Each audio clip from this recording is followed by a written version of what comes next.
Hey there, comic book friends. I'm Travis. It's time for an edition of No Capes, where I talk about comic books that don't have to do with superheroes. Jump right in. I only have 2 books this week. This is for the week of September 3rd, 2014.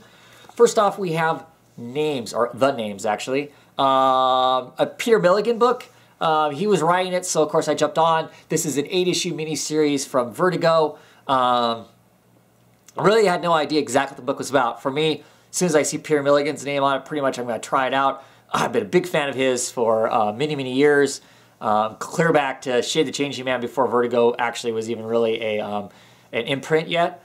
So always try his stuff. Some of his stuff's a little odd. Some of his stuff takes a long time to get into, to get the story really moving. Some of it's not necessarily commercially successful, but I enjoy it and find it an interesting read because they're trying to do something different. This first issue, I can't necessarily recommend. It didn't leave me really excited. It's interesting. I like the art by Fernandez and Peter. It's decent art.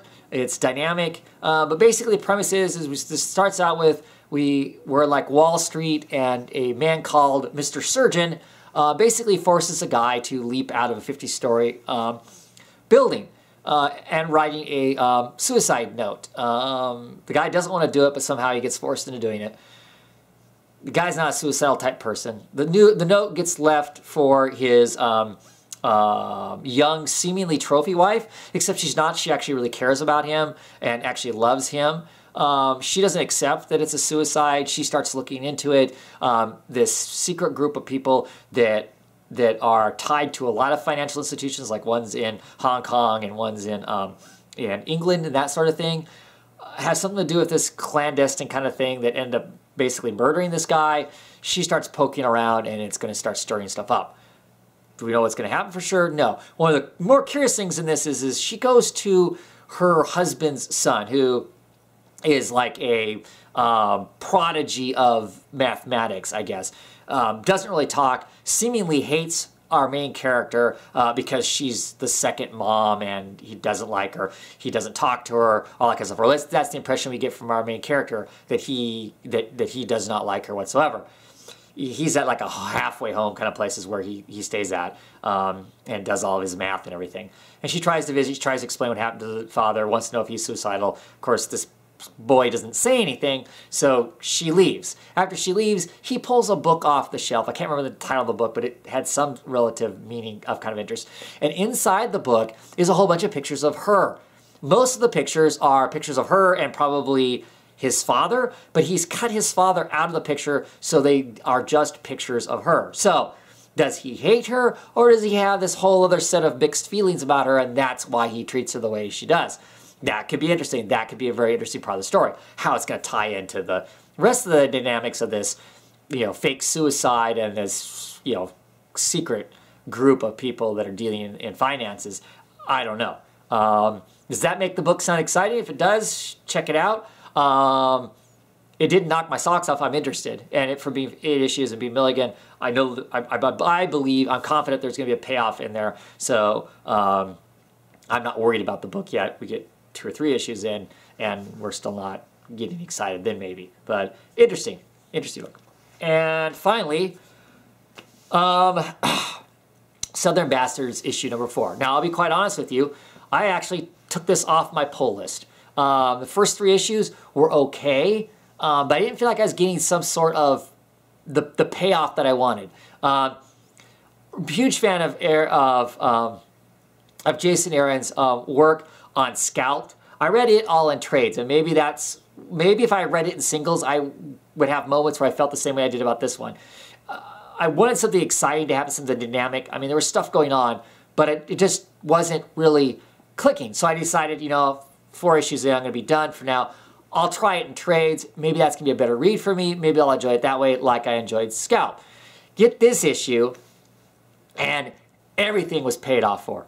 Amazing, amazing issue. This issue blew my socks off. This issue was absolutely fabulous. Jason Latour's art, his storytelling here is amazing. There's this incredible panel as our main character goes into town, gets into a fight with a bunch of thugs outside, and then he goes inside the barbecue joint that our main bad guy, the coach owns. He's the only person in the place. He has a confrontation with the coach. They have an exchange of some past because they actually know each other from the past, and that exchange is pretty awesome. And then there's this big fight, and our main character has these memories that are set in this 2-page spread. It's 24 panels, and those 24 panels are amazing. Some of those panels are of him chopping a tree down. Some of them are of him fighting at the moment. Some of them are him back in Vietnam. And I looked at all those, and I'm like, wow, that's pretty cool. Went to flip the page, thought, you want to look at that again. Went back and looked at it, and there's even a panel in here with a phone, with a battery's almost dead on the phone. And another one that I find really interesting is a woman, and it looks like, in the throes of passion, somebody's slipping off her bra, and it's an African-American woman. Just really, really amazing bits and pieces of storytelling to make you just go, what? And then the way this thing ends, you're like, oh my God, did what happened really happen? And by the time you're digesting, oh my God, did what happened really happen? This whole time, he's been calling somebody on his phone and just kind of talking to him, almost like it's a diary, a calling up. And I thought he was calling probably like his wife that he's estranged from or something because she never seemed to call back.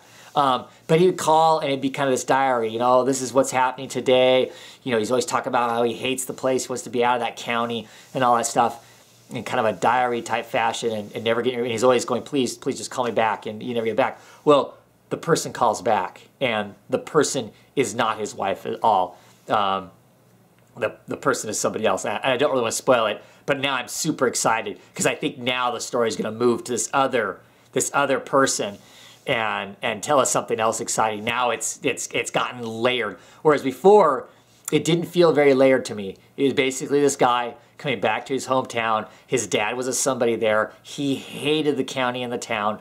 He's trying to clean up his dad's affairs, and because he's not that kind of backwater kind of person anymore, he involves himself in some stuff that he shouldn't, and gets in some confrontations. It seemed relatively simple. There weren't layers to it.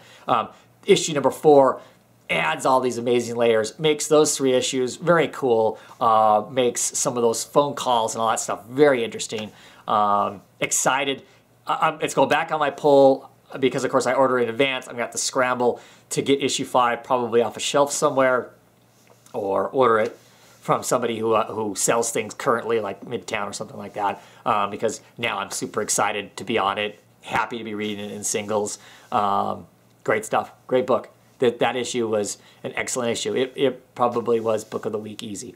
Anyway, that's it. Only 2 no capes this week. Probably plenty next week. Have a great one, everybody, and happy reading.